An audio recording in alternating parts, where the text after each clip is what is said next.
Calmness, the superpower. In this video, we're going to talk about achieving greater calmness. You can gain a greater mental and emotional control of yourself. Secondly, achieving calmness has a powerful effect on your relationships. And then thirdly, achieving calmness can be practiced. First of all, achieving greater calmness, we can gain greater mental and emotional control over ourselves. Even a small amount of increased calmness can help you be more in control of yourself. I have been preaching this and teaching this for many, many years. That calmness is so important for confidence, thinking, and relating to other people, and not getting caught up in reactivity and lots of anxiety. The greater anxiety we experience when we interact with dysfunctional family members and with others, the more we tend to think. In other words, our thinking is shaped by our feelings.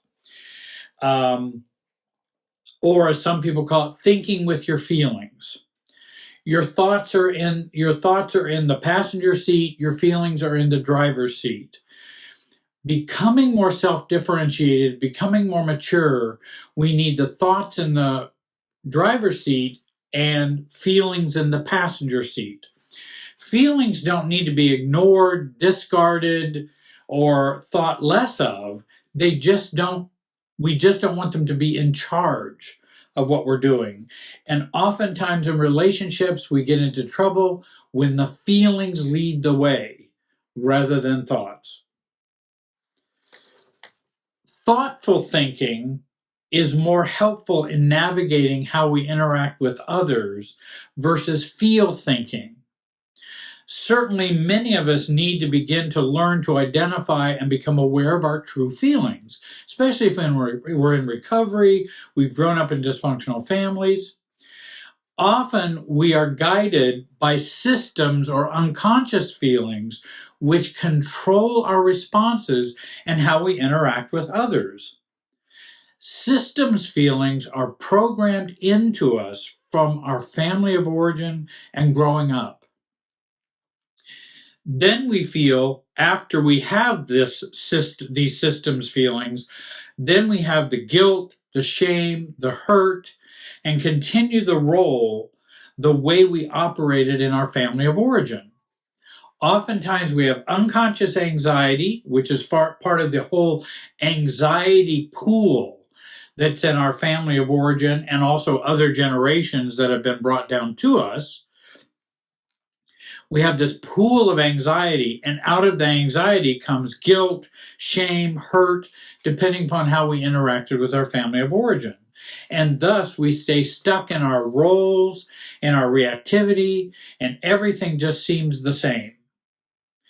For example, we state that we want to change our attendance at a holiday, and our father and mother, our family, are resistant to that. We feel anxiety, we feel guilt, and are worried about our parents' feelings. In many ways, we're borrowing their anxiety before we've even interacted with them. And then out of the anxiety, that stays in place with guilt, shame, not wanting to hurt other people's feelings. We then give in to reduce our feelings of anxiety and also to calm down the family or mom and dad and their reactivity. And here we are feel thinking, letting our feelings guide how we act with our parents and our actions. If we are calm, and if we can calm ourselves to a greater degree and can calmly stand firm, then we can work through making the change happen with our parents and the holiday. Maybe we'd like to go on this day and come and visit, and not that day that has always been the traditional day that everybody in the family has to go. We want to do something different because of our family. We're not trying to do it to hurt the family, hurt mom and dad, hurt anybody. We're just wanting to be our family and be ourselves. And what happens is when we get that resistance, we borrow their anxiety, our old anxiety from family of origin comes up, we feel guilt, we feel shame, and then we end up just giving in or getting angry or being frustrated or being miserable that we failed. We tend to think more, excuse me, when we are calmer, we tend to think more and feel less. And consciously guide ourselves in how we manage our mature actions and our maturity with others. One of the things I ask people to do in my coaching when I work with them is, I'd like you to pretend as though you're mature. I'd like you to pretend as though you're the neighbor and you're going to go make this request. How would they feel? How would it be if you pretended that you were 67 years old or you were 35 years old? How would it feel if you were that age and you're then addressing them regarding this issue? Oftentimes, we then kind of borrow from that pretend notion that I don't have to be so anxious. Calmness has a powerful effect on all of our relationships. Our work relationships, our friend relationships, our intimate relationships, our community and social relationships. If we do not let others' anxiety and others' reactivity become our own, we become much more empowered to be ourselves.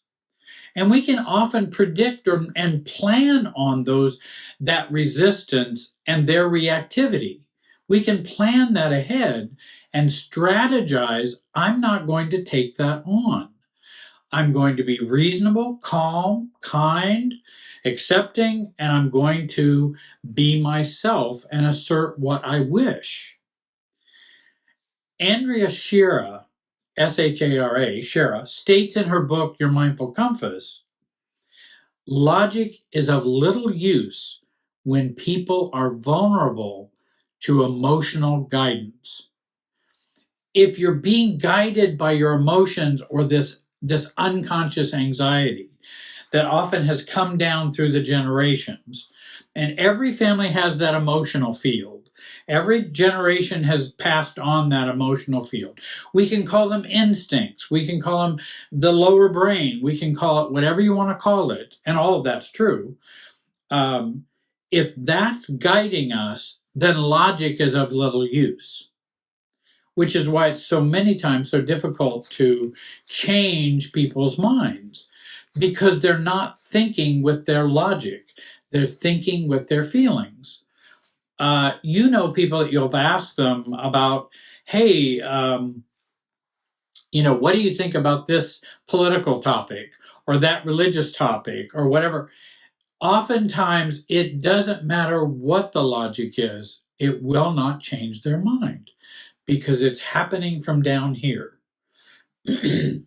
All of us are vulnerable to some unconscious anxiety from our past and our programming growing up. I don't know that we ever get rid of that completely. We don't. That's a tough thing. It's a human thing. It's a natural thing. It's a biological thing. But we can work on this calmness and reduce our anxiety, and we can regulate our arousal and make a big difference in how we function in relationships, with our families, and with others. If you can work to stay calm. I'll be mentioning that. If you have difficult relationships with your family, friends, or spouse, and you can't seem to respond or tend to react and do things which do not improve the situation, if there's nothing else you can do, then begin to regulate your anxiety, your internal reactivity, and increase your calmness. Work on being calmer, calming yourself. Nobody else can calm you. You have to work on calming you. Things can improve for us just by doing this. If you can become 10% less reactive, 10% more calm in a relationship situation, you may have 30 or 40% improvement in what happens in that relationship or that interaction. Now, there are some exceptions. When we're dealing with someone with a cluster B personality disorder, histrionic, narcissistic, sociopathic, those kinds of personality disorders, they operate on a different frequency, an emotional frequency. They may not, a sociopath doesn't have anxiety. So anxiety is a total different realm for them, for a sociopath. They just don't have it. And so we have to deal with them differently than we deal with all the rest of us who have anxiety or what I call good old normal neurotic reactions. In some ways where we have a normal level or reasonable level of anxiety, a reasonable level of empathy, a reasonable level of I care about the other person, that's more normal and healthy. The cluster B folks have a much more difficult time with that. And so we do have to operate with them differently. And I have many other videos that talk about dealing with narcissists and others. Calmness must be practiced. Many people ask me when I talk about reducing anxiety, and they ask me, well, how do I do it, Jerry? Give me the how. Many times it's less a how question than it is a when question. When are you ready to begin to address your anxiety and work on being calmer? Not work on having a perfect interaction with this person, but work on, I'm going to stay calmer during this interaction. That's my goal. I still may slip up. They still may say crazy things. I don't know. But I'm going to work on staying calmer. You'll be able to think more and you'll be less reactive with them. And so in many ways, you'll be in more control of yourself. And that's a part of being self-differentiated. And you'll hear that term throughout my videos. The first step is to become aware of your anxiety and how it prompts you to act and think. Many times people say, well, this is what I said. And this is what happened. And I'll go, prior to that happening, what were you feeling? What was your anxiety level? Were you aware of that anxiety before you got into that reactivity? And so we become to be more aware of that anxiety as it goes up. And then you'll begin to see anxiety popping up everywhere. And everybody go ping, ping, ping, ping, ping. And you'll start to see it in the whole system. And that's kind of a fun phase when you begin to see that more. Second, start practicing becoming calmer. Rehearse your responses, no matter what their reactivity. This is what I'm going to say. This is what I'm going to do.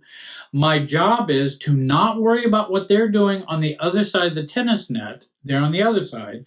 I'm on this side. I'm only going to worry about what I'm doing over here.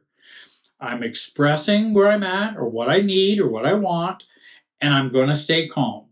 What they do is what they do. And then I end up trying to be a broken record, usually, at that point. Because they'll want me to not be who I am and not be what I'm wanting or not wish what I wish for. So, rehearse your responses no matter what their reactivity. And plan on their reactivity. That can help me stay calmer if I already know they're going to be reactive. I already know they are. That's what they do. It's not going to make my pants fall down. Let them be reactive. My job is to stay calmer, because then you'll think more and you'll stay on top of what you need, what you want, clear-headed, and be able to say what you want to say. Thirdly, notice how their reactivity is not yours. nor does it have to be yours. Do not borrow or take on other people's anxiety. We do that all the time. Fourthly, pretend I'm not reactive or anxious. I would then say this. If I pretend I'm not anxious, pretend I'm not reactive, what would I do? What would I say? And we begin to think about, well, what would it be to look like if I were mature and didn't have all that anxiety, didn't have those systems feelings, the guilt, the shame, all that? What would I be saying or doing? And then fifthly, as I like to do, become a broken record. Anxiety or not. Well, I don't think you should change the date you're coming for this holiday. We've always done it on this holiday. What do you mean you want to do it on Friday night rather than Sunday morning or whatever? Well, that is a preference of mine. And for our family or for me, I'd like to do it on Friday evening. Yeah, but you're just messing up the whole world and the whole family. I understand that, but I would like to do it on Friday. Well, why are you being so difficult? You're always causing trouble. And that may seem like that, Mom and Dad, okay, but I still like to do it on Friday. And we just keep the broken record while they're reacting. Sixthly, focus on thinking more than feelings in these high anxious or high anxiety situations. This will tend to put more of a wet blanket on our internal reactivity. And what I have tried to work on doing is, if it's going to be high anxiety, I want to be less aware of what's going on down here in my feelings and more aware of what's going on in my head and my thoughts. Because oftentimes it's the other way. In a high anxiety situation, I'm all discombobulated down here and focusing on this and not focusing on what my plan is, what I want to communicate, that their anxiety is not mine, and try to almost block this out during those high anxious situations. And seventh, I would watch the video, Calmness is Everything. That's one of my videos by Jerry Wise, Calmness is Everything. It's about an hour and a half. And it talks about the systems anxiety and family dynamics and how that has taught us and programmed us to be reactive and anxious in certain ways. This video is not an exhaustive video on calmness, but hopefully I've offered some ideas you haven't thought of. I hope you'll please push the thank you button, subscribe to this channel, click the bell so that you get the new videos coming out.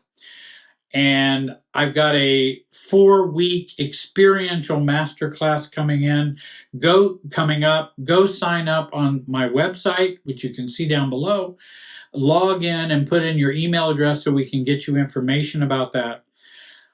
I want to thank you for watching today. Have a great day and be wise.